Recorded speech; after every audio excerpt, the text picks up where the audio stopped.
और भक्ति भी नहीं जानते।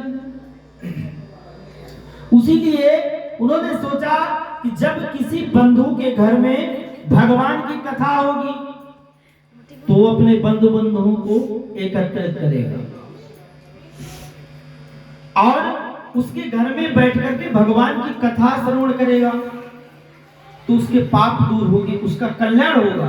तो उसका जब कल्याण उसके घर में होगा तो जो कथा कराने वाला यजमान है उसका परम कल्याण हो जाएगा और इसी बहाने हमारे धर्म का प्रचार प्रसार होता है।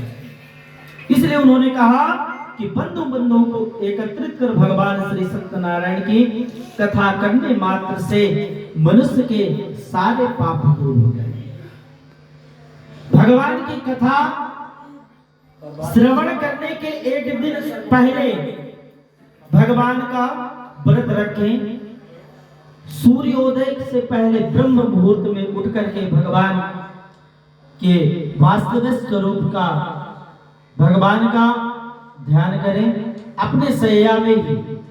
फिर अपने चरण पृथ्वी में रखने के लिए मां पृथ्वी की पूजन करें, ध्यान करें, उनका विनय करें कि हे मातेश्वरी, सारे दिन आप संसार के जो बताया गया है कि पृथ्वी लोक पर 3 माताएं हैं, एक जन्मदात्री, एक गौ माता और एक पृथ्वी माता। ये ऐसी माँ है, ऐसी जननी है जो जन्मदाती है, तो बच्चे के पालन से और जब तक माँ का जीवन रहता है तो अपने पुत्र का पालन पोषण करती रहती है हमेशा। बालक चाहे जितना बड़ा हो जाए, माँ के लिए तो बालक छोटा ही होता है। और एक ये पृथ्वी माँ ऐसी है कि संसार के हमारे मरने तक सभी के मल मूत्र एवं सभी प्रकार की सुगंधी दुर्गंधी पाप विमोच सब कुछ अपने आंचल में ले रही है। तो इसीलिए कहते हैं कि प्रातः वंदते माता ते सागरा मनवत्तरा देव योशो निभावेनो तम माता विवस्वते। हमें माँ जगत जननी का ध्यान करना चाहिए कि हे माता, हम आपके आंचल में अपने चरण रखते हैं, आप हमारा कल्याण करना, हमें अपनी छत्र छाया बनाए रखना। कराग्रे बस्ते लक्ष्मी कर मध्ये सरस्वती कर मूले गोविंदा प्रभाते कर दर्शनम। हमें अपने बिस्तर में बैठे ही और ऐसे हाथ करके मां सरस्वती का ध्यान करना चाहिए, उनके दर्शन करना चाहिए।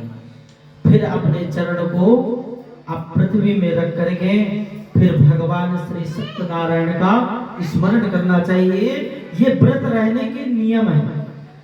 हम एक दिन पहले से 12 बजे रात्रि से हमारा व्रत प्रारंभ होता है, ब्रह्म मुहूर्त में उठते हैं और ये सारी क्रिया करते हैं। तो व्रत रहने के उपरांत फिर हम अपनी जो शौचादि क्रिया है करने के उपरांत भगवान सूर्य को जल देना चाहिए। सूर्यः शौरिहीनेन्वितं